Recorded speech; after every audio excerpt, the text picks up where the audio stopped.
Last class में हमने पढ़ा था बायोटेक्नोलॉजी के अंदर वेक्टर के बारे में, और वेक्टर में हमने बात की थी कि वेक्टर के पास ORI site that is origin of replication होना चाहिए। सेलेक्टेबल मार्कर मतलब ट्रांसफॉर्मेंट एंड नॉन ट्रांसफॉर्मेंट को कैसे सेलेक्ट करेंगे उसके लिए ऑप्शन होना चाहिए। क्लोनिंग साइट यानी रिस्ट्रिक्शन एंजाइम जहां एक्ट करेगा वो जगह होनी चाहिए। और फिर हमने बात किया था vector for animal and plant, जिसमें हमने बात किया था एग्रोबैक्टीरियम का इस्तेमाल हमने कैसे किया और रेट्रोवायरस का इस्तेमाल कैसे किया। तो आज हम एक वेक्टर की बात करने वाले हैं जिस वेक्टर का नाम है PBR 322। क्या नाम है?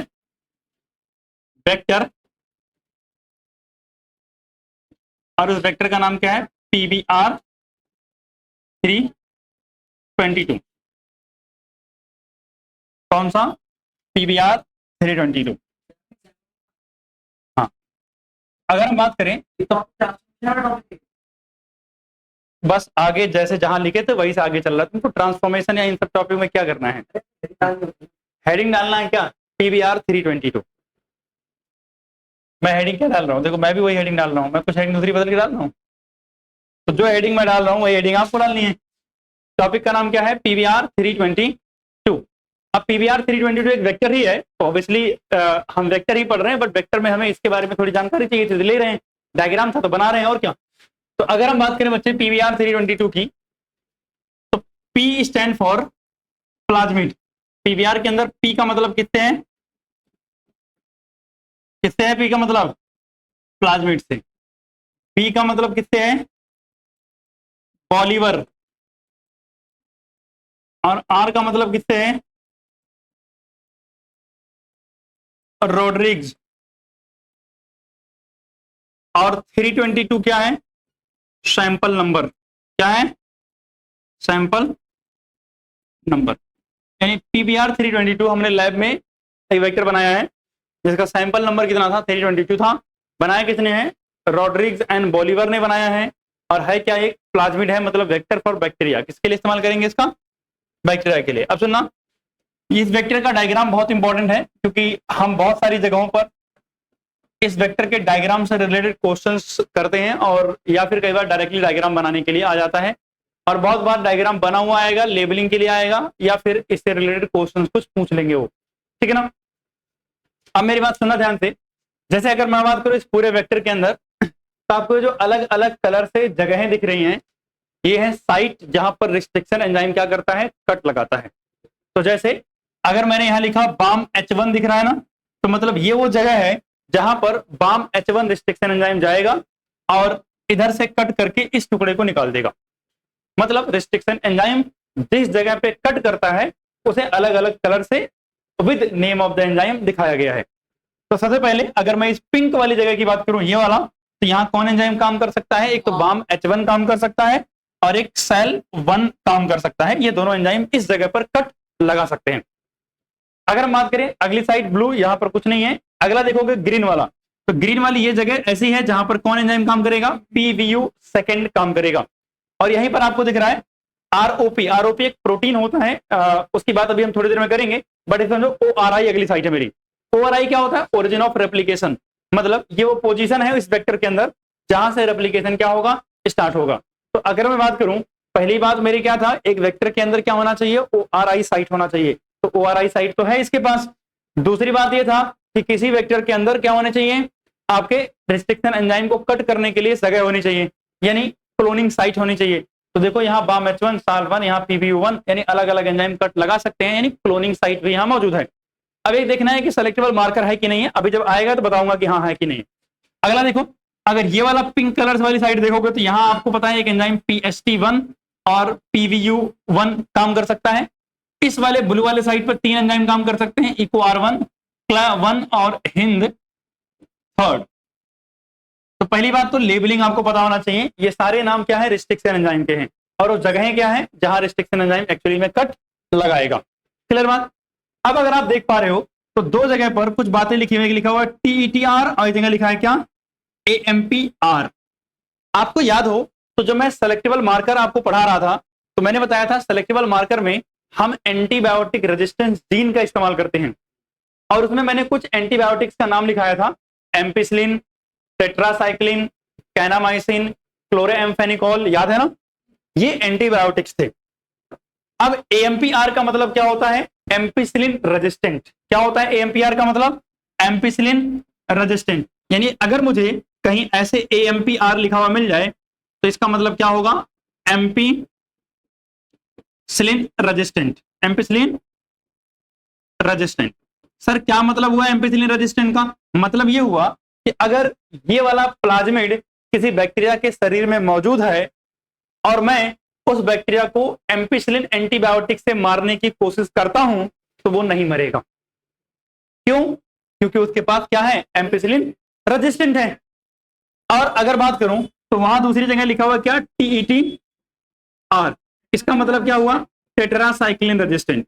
टेट्रासाइक्लिन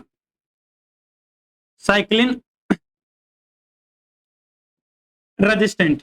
इसका मतलब क्या हुआ? अगर ये वाला वेक्टर किसी बैक्टीरिया के पास होगा और उस बैक्टीरिया को आप किससे मारने की कोशिश करोगे? टेट्रासाइक्लिन एंटीबायोटिक से, तो वो बैक्टीरिया उससे नहीं मरेगा। तो रेजिस्टेंट का मतलब है, मैं बोल रहा हूं एम्पिसिलिन रेजिस्टेंस, मतलब एम्पिसिलिन एंटीबायोटिक से इस वेक्टर को कोई फर्क नहीं पड़ेगा और ये वेक्टर जहां होगा उस ऑर्गेनिज्म को भी कोई फर्क नहीं पड़ेगा। और अगर टीईटीआर लिखा हुआ है मतलब इस वेक्टर को टेट्रासाइक्लिन एंटीबायोटिक से कोई फर्क नहीं पड़ता और ये वेक्टर जिस ऑर्गेनिज्म के पास होगा उस ऑर्गेनिज्म को भी उस एंटीबायोटिक से कोई फर्क नहीं पड़ेगा। और आपको पता है एंटीबायोटिक रेजिस्टेंट जीन होते हैं, वो सेलेक्टेबल मार्कर की तरह काम करते हैं, तो आपको सेलेक्टेबल मार्कर भी मिल गया है। तो मतलब इसके पास वेक्टर की क्वालिटीज मौजूद हैं, इसको हम एज ए वेक्टर इस्तेमाल कर सकते हैं। ठीक है ना? तो पहले इसको ड्रॉ करोगे, इसका बात करते हैं कि इसका यूज कैसे करते हैं और फिर हम सिलेक्शन कैसे करते हैं ट्रांसफॉर्मेंट एंड नॉन ट्रांसफॉर्मेंट का।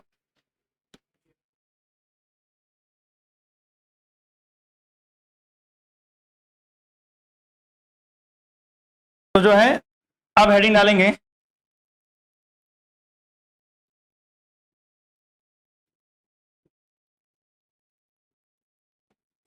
Selection of transformant and non transformant.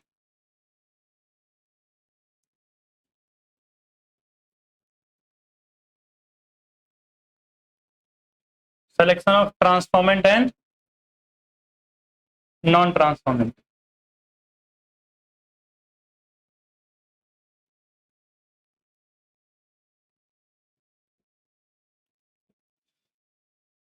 अब सुनना बात ध्यान से। लेट से हमारे पास ये एक फॉरेन डीएनए, क्या है? Foreign DNA. ठीक है? और मेरे पास ये एक वेक्टर है और इस वेक्टर का नाम है PBR 322। कौन सा वेक्टर है? PBR 322। चलो यहां नीचे लिख दे रहा हूं, वेक्टर PBR 322। ठीक है? अब मेरी बात ध्यान सुनना। अगर हम इस वेक्टर PBR 322 की बात करें तो मैं इसको कट करने के लिए एक एंजाइम इस्तेमाल कर रहा हूं और उस एंजाइम का नाम है BAM-H1। क्या नाम है? BAM-H1। ठीक है? यहां भी मैं कट कर रहा हूं, ऑब्वियसली सेम एंजाइम से कट होगा, उसका भी नाम क्या है? BAM-H1 है। और कट करने के बाद मेरे पास यहां से जो डीएनए का एक छोटा सा फ्रेगमेंट मिला वो ये मिला, ये है मेरा जीन ऑफ इंटरेस्ट। ये क्या मिला? Gene of interest. मतलब जो मेरे काम का जीन था वो मुझे मिल गया यहां। और मैंने इस वेक्टर में भी कट लगाया। अच्छा इसका कलर बदल देते हैं, चलो ग्रीन कर दिया। ठीक है ना? इस वेक्टर में भी कट लगाया और लेट से वो कट कहां हुआ? यहां। ठीक है? और फिर हमने इन दोनों को आपस में जोड़ दिया और जोड़ने के बाद जो मुझे डीएनए मिलेगा उसे क्या बोलता हूं? Recombinant DNA. क्या बोलता हूं मैं? सुनना, उसे मैं क्या बोलता हूं? Recombinant DNA, that is R DNA. I think यहां तक किसी को कोई दिक्कत नहीं है, क्योंकि आपको बेसिकली इतना तो आइडिया है कि ये सब क्या है, रिकॉम्बिनेंट डीएनए।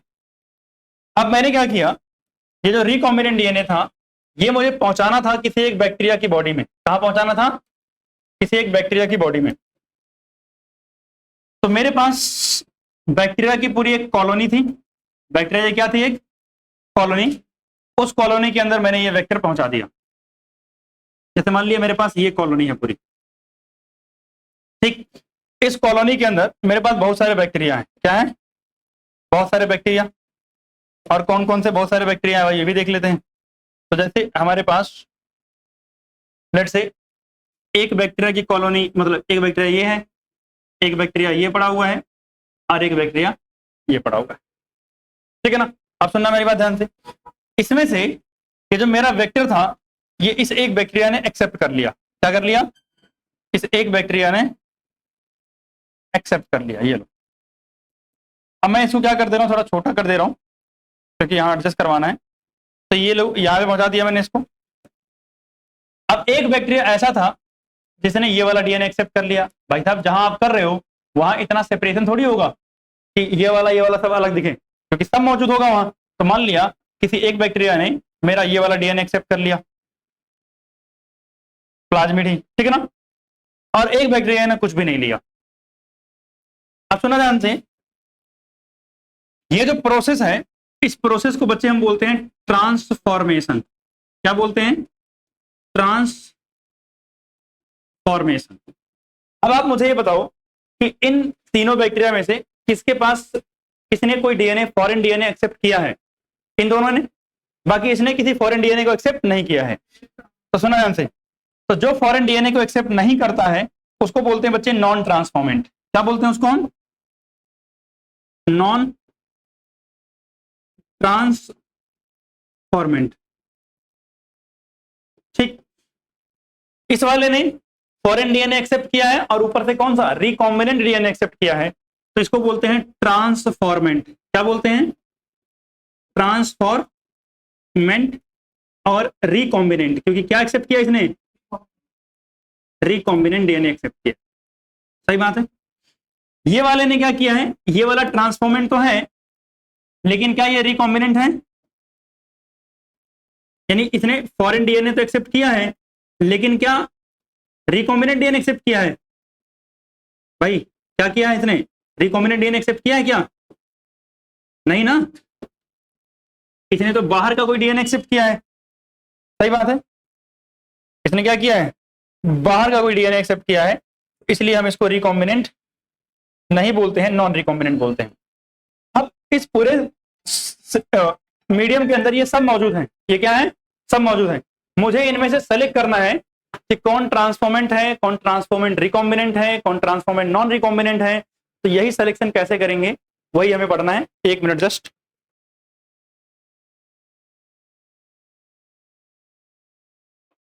तो मैं क्या कह रहा था कि हाँ मेरे पास तीन तरीके के बैक्टीरिया हैं। एक है नॉन ट्रांसफॉर्मेंट जिसने कोई भी फॉरेन डीएनए एक्सेप्ट नहीं किया है, एक ने एक्सेप्ट किया है तो कौन सा किया है, रिकॉम्बिनेंट डीएनए एक्सेप्ट किया है, और एक एक ट्रांसफॉर्मेंट है लेकिन नॉन रिकॉम्बिनेंट डीएनए एक्सेप्ट किया है। आप बताओ इन तीनों में से हमारे काम का कौन सा है? हमारे काम का ट्रांसफॉर्मेंट रिकॉम्बिनेंट, क्योंकि हम तो चाह इसी को रहे थे। अब मैं देख के तो बता नहीं सकता कि कौन है मेरे काम का, तो इसको हम सेलेक्ट कैसे करते हैं, इसके लिए मेरे पास मेथड्स हैं। पहला मेथड जो है inactivation of antibiotic resistance gene, और दूसरा है इंसर्शनल इनएक्टिवेशन। तो जो पहला मेथड है वो यहीं से शुरू होगा, तो इसलिए हम पहले मेथड को सबसे पहले पढ़ने जा रहे हैं, ठीक है ना। तो अगर हम बात करें तो हमारे पास जो पहला मेथड आता है उसका नाम क्या है? Inactivation of antibiotic resistance gene. क्या नाम है? Inactivation of antibiotic resistance gene. Antibiotic resistant gene, inactivation of antibiotic resistant gene. अब आप मुझे बस इतना बताओ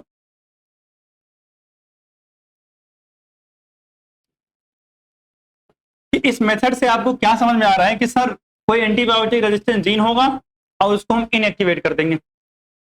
अब सुनना, अगर आप पीछे वाले डायग्राम में देखो तो मैंने रिस्ट्रिक्शन एंजाइम कौन सा इस्तेमाल किया था? BAM-H1। PBR 322 देख रहे हो, आपने कौन सा एंजाइम इस्तेमाल किया है? BAM-H1। तो BAM-H1 अगर इस्तेमाल करोगे तो कट कहां लगाएगा? सर यहां और यहां लगाएगा और ये टुकड़ा काट के निकाल देगा। तो क्या इसके पास टेट्रासाइक्लिन एंटीबायोटिक से रेजिस्टेंस बचेगा? नहीं बचेगा। सही बात है ना? यानी एक रेजिस्टेंस हटा दिया हमने। जब मैंने यहां कट किया तो एक एंटीबायोटिक से, दो एंटीबायोटिक से रेजिस्टेंस, हाँ, लेकिन एक एंटीबायोटिक से रेजिस्टेंस हमने हटा दिया by cutting the vector PBR 322 using the restriction enzyme BAM-H1। Clear बात है? इसका मतलब अगर मैं आपसे सिंपल से कुछ क्वेश्चन पूछ लूं तो क्या है? पहली बात कि सर जो नॉन रिकॉम्बिनेंट होगा, नॉन ट्रांसफॉर्मेंट होगा, रिकॉम्बिनेंट का नॉन ट्रांसफॉर्मेंट होगा, तो क्या होगा? नॉन ट्रांसफॉर्मेंट होगा। क्या ये किसी एंटीबायोटिक से रेजिस्टेंस होगा? नहीं, क्योंकि इसने कोई DNA लिया ही नहीं बाहर से। नो रेजिस्टेंट या नो रेजिस्टेंस। सही बात है ना?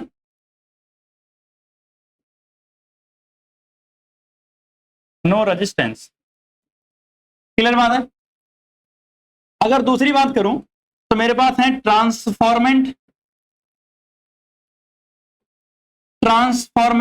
Non recombinant, transformant non recombinant. अगर मैं पूछूं कि इनके पास रेजिस्टेंस कौन कौन सी है तो आप बोलोगे सर AMPR यानी एम्पिसिलिन भी रेजिस्टेंस है एंड TETR मतलब टेट्रासाइक्लिन से भी रेजिस्टेंस होगी, क्योंकि इसने क्या किया? PBR 322 को डायरेक्टली एक्सेप्ट कर लिया है। सही बात है?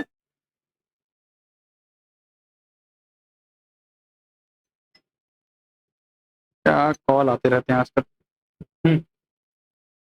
अगर हम बात करें, दूसरा हमारे पास है ट्रांसफॉर्मेंट रिकॉम्बिनेंट, ट्रांसफॉर्मेंट रिकॉम्बिनेंट। अगर हम ट्रांसफॉर्मेंट रिकॉम्बिनेंट की बात करें तो इसके पास AMPR यानी एम्पिसिलिन से रेजिस्टेंस क्या होगी? प्रेजेंट होगी। बट क्या TETR टेट्रासाइक्लिन रेजिस्टेंस होगी? नहीं होगी। सही बात है ना? ये बातें आपको पता चल गई? अच्छा लगा जान के? तो आगे देखते हैं क्या करेंगे हम। अब हमारे पास बैक्टीरिया की कॉलोनी है। बैक्टीरिया की क्या है? कॉलोनी। वही कॉलोनी है जहां हमने ट्रांसफॉर्मेशन किया था और उस कॉलोनी के अंदर हमारे पास 3 अलग अलग टाइप के बैक्टीरिया थे। तो हम चाहते हैं कि वो बैक्टीरिया हमारे पास ऐसे आ जाएं। हाँ, सेलेक्ट करने का कुछ तो ऑप्शन होगा। हाँ बिल्कुल, ऐसे आ जाए ना। हाँ,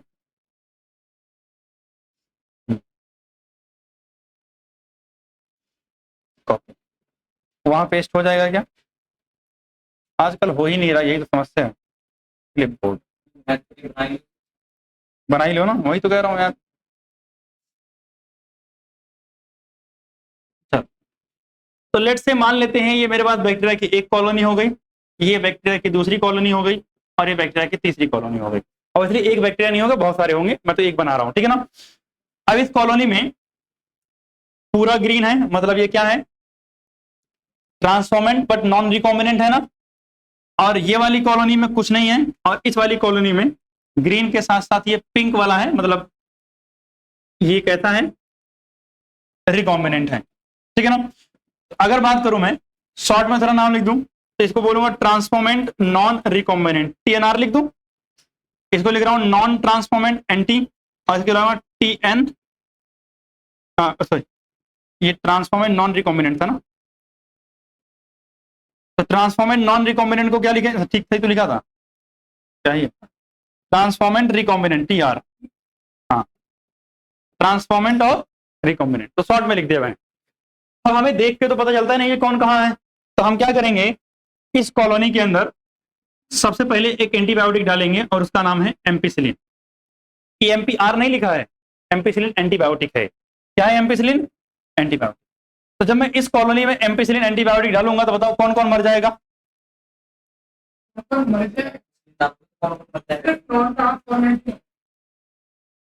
हाँ भाई, मैंने इस कॉलोनी के अंदर एम्पिसिलिन एंटीबायोटिक डाली है, तो कौन कौन मरेगा इसमें? नॉन ट्रांसफॉर्मेंट खत्म हो जाएगा। तो भाई साहब ये हो गए रेस्ट इन पीस, RIP। सही बात है। तो एक का काम तमाम हो गया, यानी एक से हमको जीवन में छुटकारा मिल गया है। अब हमें नहीं पता है कि सर अब नॉन रिकॉम्बिनेंट कौन है और रिकॉम्बिनेंट कौन है, नॉन रिकॉम्बिनेंट कौन है और रिकॉम्बिनेंट कौन है। तो इसको सर कैसे पता करेंगे? तो इसको पता करने के लिए हम क्या करते हैं, इसकी प्लेटिंग मतलब क्लोनिंग कर लेते हैं। तो क्या कर लेंगे, इसकी रेप्लिका बना लेंगे। क्या बना लेंगे? इसकी रेप्लिका, मतलब एज इट इज सेम इसकी कॉपी बनाना है। क्या करना है? इसी प्लेट की एग्जैक्टली सेम क्या करना है? कॉपी बनाना है। तो हम क्या कर लेते हैं, इसकी बनाते हैं एग्जैक्टली रेप्लिका, मतलब ऐसे ही सेम एक और प्लेट यहां होगी। ठीक है, तो हम क्या करेंगे, एक प्लेट में डाल देंगे क्या, लेट्स से हमने इस प्लेट में डाल दिया क्या, टेट्रासाइक्लिन। क्या डाल दिया? टेट्रासाइक्लिन। तो आप मुझे बताओ अब इस प्लेट में से कौन खत्म हो जाएगा? ट्रांसफॉर्मेंट रिकॉम्बिनेंट वाला खत्म हो जाएगा। बात तो बिल्कुल सही समझे आप लोग। तो मतलब इस प्लेट में से कौन गायब होने वाला है आज? ट्रांसफॉर्मेंट रिकॉम्बिनेंट वाला गायब हो जाएगा, मतलब एक और हो जाएगा रेस्ट इन पीस, ये वाला। सही बात है। कहोगे सर आपने उसी को मार दिया जो आपको चाहिए था। सही बात है ना, लेकिन कोई दिक्कत नहीं है। अब सुना ध्यान से, इसकी खास बात यह होती है बैक्टीरिया की कि जिसकी कॉलोनी जहां ग्रो कर रही थी वो वहीं रहती है। तो मैंने यहां से क्या मार दिया? ट्रांसफॉर्मेंट रिकॉम्बिनेंट को मार दिया। लेकिन अब मेरी बात सुनो, एक ऐसा बैक्टीरिया जो ना तो यहां मरा और ना यहां मरा, वो क्या होगा? अरे वो कौन बैक्टीरिया होगा जो दोनों जगह नहीं मरा? वो ट्रांसफॉर्मेंट नॉन रिकॉम्बिनेंट होगा। जो एक जगह मर गया लेकिन एक जगह जिंदा है, वो कौन होगा? ट्रांसफॉर्मेंट रिकॉम्बिनेंट होगा। तो यहां पे जो बैक्टीरिया मरा है उसी सेम जगह पे यहां जाकर के मैं ट्रांसफॉर्मेंट रिकॉम्बिनेंट जगह लूंगा, सेलेक्ट कर लूंगा। मतलब सिंपल शब्दों में मैंने कॉपी बना ली है महाराज, और हमें नहीं पता है कि कौन सा रिकॉम्बिनेंट है और कौन सा नॉन रिकॉम्बिनेंट है। मुझे पता है जो रिकॉम्बिनेंट होगा वो टेट्रासाइक्लिन से मर जाएगा। तो मेरे पास ये दो प्लेट थे, मुझे पता है यहां पे जो कॉलोनी ग्रो कर रही है वो एक बैक्टीरिया की एक कॉलोनी यहां ग्रो कर रही थी, यहां एक कॉलोनी, यहां इस वाली को भूल जाओ, तो रेस्ट इन पीस पहले से है। तो दो कॉलोनी यहां, दो कॉलोनी यहां, मुझे कॉलोनी दिख रही है लेकिन पता नहीं है कौन ट्रांसफॉर्मेंट है और कौन रिकॉम्बिनेंट है और कौन नॉन रिकॉम्बिनेंट है। तो मैंने क्या किया, टेट्रासाइक्लिन इसमें भी डाल दिया और टेट्रासाइक्लिन क्या कर दिया, टेट्रासाइक्लिन मैं इसमें बस डालूंगा टेट्रासाइक्लिन। क्या डालूंगा इसमें? टेट्रासाइक्लिन। एक कॉपी मैंने एडवांस बना रखी है। जब मैं इसमें टेट्रासाइक्लिन डालूंगा तो कौन मरेगा? कौन मरेगा? ट्रांसफॉर्मेंट रिकॉम्बिनेंट मर जाएगा। तो ट्रांसफॉर्मेंट रिकॉम्बिनेंट मर गया, तो इस जगह पर कॉलोनी पूरी गायब हो गई। तो इसका मतलब इस जगह पर कौन था? ट्रांसफॉर्मेंट रिकॉम्बिनेंट था ना। तो मैं यही सेम जगह पर इस वाले कल्चर में जाऊंगा और इन वाले को काट के सेलेक्ट करके निकाल लूंगा, क्योंकि यही तो ट्रांसफॉर्मेंट रिकॉम्बिनेंट है। तो मैंने पहले से क्या कर ली थी, कॉपी बना ली थी। यानी मुझे मारना है ट्रांसफॉर्मेंट रिकॉम्बिनेंट को, लेकिन कॉपी बना के मारना है। पहले से एक कॉपी बना ली, साथ में दो प्लेट कल्चर किया, एक प्लेट में जो मर गया दूसरे प्लेट में वही क्या है, ट्रांसफॉर्मेंट रिकॉम्बिनेंट है, वहां से सेलेक्ट कर लूंगा। तो मतलब सिंपल शब्दों में फंडा क्या है, पहले एम्पिसिलिन इस्तेमाल करो, एम्पिसिलिन से तो क्या बन जाएगा, नॉन रिकॉम्बिनेंट, वैसे ही नॉन ट्रांसफॉर्मेंट वैसे ही मर जाएगा। बचेंगे कौन, या तो रिकॉम्बिनेंट या तो नॉन रिकॉम्बिनेंट। अब रिकॉम्बिनेंट नॉन रिकॉम्बिनेंट को कैसे सेलेक्ट कर रहे हैं, हम इस्तेमाल कर रहे हैं किसका, टेट्रासाइक्लिन का। दो कॉपी बना के, अगर यहां पर इस जगह से जो बैक्टीरिया की कॉलोनी मर गई है मतलब वही क्या है, रिकॉम्बिनेंट है, तो भैया दूसरे प्लेट में उसी सेम जगह पर जाके कट करके निकाल लेंगे उनको, क्योंकि वही तो रिकॉम्बिनेंट है।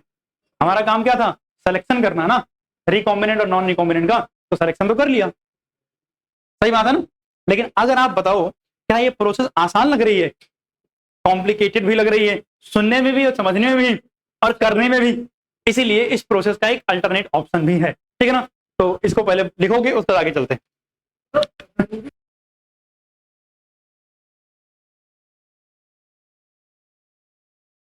अब मेरे पास, क्योंकि सुना ध्यान से, मैंने बताया ही और एनसीईआरटी भी कहती है कि ये वाला मेथड क्या है, बड़ा कॉम्प्लिकेटेड मेथड है। क्योंकि ये वाला मेथड बड़ा कॉम्प्लिकेटेड है तो हम एक दूसरा मेथड इस्तेमाल करेंगे जो थोड़ा क्या हो, आसान हो।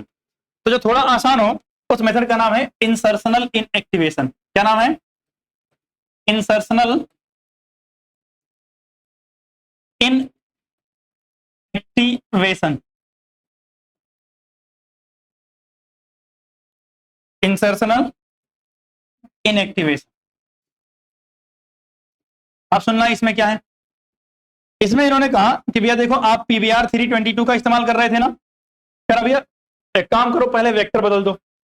आप कोई ऐसा वेक्टर सेलेक्ट करो, जैसे कि हमने एक वेक्टर यहां सेलेक्ट किया है, और इस वेक्टर की खास बात यह है कि इस वेक्टर के पास ये एक जगह है, एक साइट,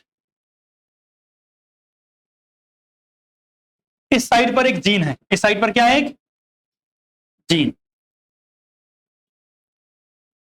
और इस जीन को हम बोल रहे हैं लैक जेड जीन। क्या बोल रहे हैं? Lac Z gene. और ये लैक जेड जीन जो है वो बनाता है बीटा गैलेक्टोसाइडेज नाम का एंजाइम। ठीक है ना? और ये बीटा गैलेक्टोसाइडेज एंजाइम क्या करता है?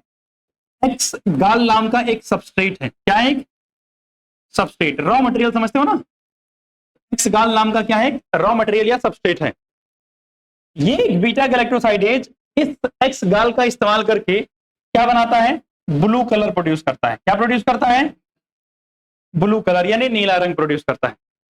अब मेरी बात सुनना, हम कैसे इसका, एक तो बेसिक चीज समझिए कि एक वेक्टर है, जैसे वहां पर क्या था उसके पास टेट्रासाइक्लिन एम्पिसिलिन रेजिस्टेंस थी ना, वैसे इसके पास एक एबिलिटी है क्या?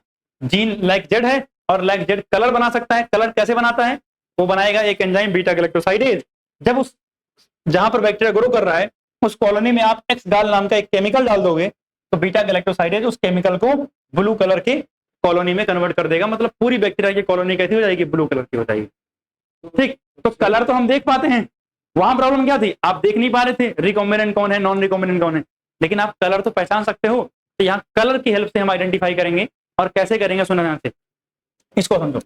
अब आपने क्या किया, इधर देखो, ये हमारे पास एक नॉर्मल केस था। इस नॉर्मल केस में क्या था कि सर हमारे पास एक वेक्टर था, इस वेक्टर के अंदर ऐसी ऐसी एबिलिटी थी। मैंने इसको क्या किया? रिस्ट्रिक्शन एंजाइम RE लिख दूं, रिस्ट्रिक्शन एंजाइम का इस्तेमाल किया। और रिस्ट्रिक्शन एंजाइम का इस्तेमाल करने के बाद हमने ये देखो बनाया वेक्टर, इसको कट कर दिया। और कट करने के बाद हमने क्या किया? इधर देखो, यहां से ये वाला जीन कट करके निकाल दिया। देखो, हाँ निकाल दिया। ये आजा आजा भाई, निकल जा। चल, यहां से हमने ये कट करके निकाल दिया। और फिर हमने क्या किया बच्चे? इधर देखो, इसके अंदर हमने क्या कर दिया? लाइगेट कर दिया फॉरेन जीन। फॉरेन जीन मतलब जो हमें जीन को इंटरेस्ट, जो जीन को जोड़ना था, जिस जीन को हमें यहां जोड़ना था उस जीन को जोड़ेंगे। तो सुना ध्यान से, अब हम क्या करेंगे? सर इस वेक्टर के अंदर फॉरेन जीन जोड़ेंगे। तो लेट से फॉरेन जीन ये रेड कलर का था, लाल कलर का, तो भैया इस जगह पर हमने एक अपना gene of interest Lal colour का जोड़ दिया है। अब बताओ ये जो डीएनए बना है ये क्या हो गया? रिकॉम्बिनेंट डीएनए हुआ। सही बात है ना? आपने रिस्ट्रिक्शन एंजाइम लिया, कट करके पिंक वाली जगह निकाल दी, आपके पास ये बना। इसमें आपने जीन ऑफ इंटरेस्ट अपना ले जाके जोड़ दिया और आपको क्या मिल गया? Recombinant DNA. आप मुझे बताओ, क्या रिकॉम्बिनेंट डीएनए के अंदर कलर प्रोड्यूस करने की एबिलिटी होगी? नहीं होगी, क्योंकि आपने कलर प्रोड्यूस करने वाला जीन ही हटा दिया है।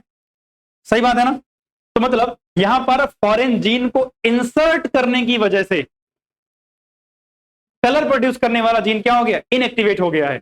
इसलिए इंसर्शनल इनएक्टिवेशन। क्या? इंसर्शनल इनएक्टिवेशन मतलब इंसर्शन की वजह से एक जीन क्या हो गया है? इनएक्टिवेट हो गया या डीएक्टिवेट हो गया है। अब अगर मैं इसका ट्रांसफॉर्मेशन करूं, क्या करूं मैं? ट्रांसफॉर्मेशन। क्या करूं? ट्रांसफॉर्मेशन। क्या कर रहा हूं? ट्रांसफॉर्मेशन। तो अगर मैं ट्रांसफॉर्मेशन करूं तो भाई साहब ऐसे बैक्टीरिया की कॉलोनी होगी। इस कॉलोनी में भैया एक ये बैक्टीरिया है, एक ये बैक्टीरिया है, एक ये बैक्टीरिया, वही 3 वैरायटी के बैक्टीरिया होंगे आपके पास। तो जिस बैक्टीरिया ने मेरा ये फॉरेन वाला रिकॉम्बिनेंट डीएनए लिया होगा, वो बताओ कैसा दिखेगा? वो कैसा हो जाएगा? Recombinant transformant. कुछ लोग ऐसे होंगे जो नालायक होंगे, वो हमारा फॉरेन डीएनए एक्सेप्ट नहीं करेंगे, वो कौन सा ले लेंगे, वही कलर बनाने वाला, तो ये वाले हो गए। और कुछ ऐसे होंगे जो कुछ भी नहीं लेंगे, सही बात है ना। तो मतलब अगर वही शॉर्ट फॉर्म लिखूं, ये क्या है, ट्रांसफॉर्मेंट रिकॉम्बिनेंट है, ये क्या है, ट्रांसफॉर्मेंट नॉन रिकॉम्बिनेंट है, ये क्या है, नॉन ट्रांसफॉर्मेंट है, सही बात है ना। अब मुझे सेलेक्ट करना है कि सर कौन ट्रांसफॉर्मेंट, कौन रिकॉम्बिनेंट, कौन नॉन रिकॉम्बिनेंट, सही बात है ना। चलें देखो पहले एक बार, फिर आगे बढ़ते हैं। हाँ लाइगेटिंग, लाइगेट, लाइगेट मतलब क्या था, जोड़ना, तो बस जोड़ा है और क्या। अरे लाइगेट तो फॉरेन जीन, फॉरेन जीन को जोड़ दिया और क्या, यही तो लिखा है। अब सुनना, ये बाकी सारी चीजें मैं यहां से हटा रहा हूं, कॉपी करने की एबिलिटी तो नहीं थी, लेकिन पेज कॉपी करने की एबिलिटी अभी भी है। ये सिलेक्शन है। अब देखो ध्यान से, ये मेरे पास कॉलोनी है, ये मेरे पास क्या है, कॉलोनी। मैंने क्या किया, इस कॉलोनी के अंदर कौन सा केमिकल डाला, एक्स ऐड कर दिया इसमें, सही बात है, क्या कर दिया इसमें, एक्स डाल ऐड कर दिया। अब आप लोग जल्दी से मुझे बताओ कौन ब्लू कलर हो जाएगा। हाँ अब आपको पता है ट्रांसफॉर्मेंट नॉन रिकॉम्बिनेंट कैसा हो जाएगा, ब्लू हो जाएगा। लेकिन यहाँ क्या है, एक और है मेरे पास, नॉन रिकॉम्बिनेंट भी है। तो नॉन रिकॉम्बिनेंट को मारने के लिए मेरे पास जुगाड़ है क्या, मैं किसी एंटीबायोटिक का इस्तेमाल कर सकता हूँ, ठीक, और वो क्या हो जाएगा, रेस्ट इन पीस। तो वैसे एनसीईआरटी ने नॉन रिकॉम्बिनेंट के बारे में ज्यादा जिक्र, मतलब नॉन ट्रांसफॉर्मेंट के बारे में ज्यादा जिक्र नहीं किया है, आपको रिकॉम्बिनेंट नॉन रिकॉम्बिनेंट देखना। सुना ध्यान से, जैसे ही मैं यहां से वहां जाऊंगा तो क्या होगा, एक चेंज होगा, और वो क्या, सर ये वाले कैसे होंगे, व्हाइट कलर के होंगे, कैसे होंगे, व्हाइट, अरे कलरलेस होंगे ना। और ये वाले कैसे होंगे, सर ब्लू कलर के हो जाएंगे, कैसे हो जाएंगे, ब्लू कलर के। और मैंने इसी में क्या कर दिया है, एमपीसीलिन यूज कर लिया, चलो इसी में एएमपी भी इस्तेमाल कर लिया। तो एएमपी से ये वाले क्या हो गए, डेड, समाप्त। एएमपी से क्या हो गए, समाप्त, रेस्ट इन पीस। तो अगर ये, अच्छा एक काम करते हैं, रुको, चलो ठीक है कोई बात नहीं, आर एएमपी से मैंने क्या कर दिया, इनको क्या कर दिया, खत्म कर दिया। अगर ये खत्म हो गए तो बचे कौन, ट्रांसफॉर्मेंट रिकॉम्बिनेंट या ट्रांसफॉर्मेंट नॉन रिकॉम्बिनेंट। अब इन दोनों में मुझे सेलेक्ट करना है। उसमें मैंने क्या डाला था, एक्स डाल, क्या करेगा ये, कलरलेस बनाएगा कॉलोनी, क्योंकि इसके पास एंजाइम ही नहीं है। लेकिन ये कॉलोनी कैसे बनाएगा, ब्लू कलर की, कलर मुझे दिख रहा है साफ साफ। तो जो कलरलेस कॉलोनी बना रहे हैं वो रिकॉम्बिनेंट है, और जो कलर वाली बना रहे हैं वो क्या है, नॉन रिकॉम्बिनेंट, देख के सेलेक्ट कर लूंगा, ठीक है ना। तो मतलब क्या हुआ कि यहां पर रिकॉम्बिनेंट जो होंगे वो कैसे होंगे, कलरलेस होंगे, कैसे होंगे, कलरलेस। और जो नॉन रिकॉम्बिनेंट होंगे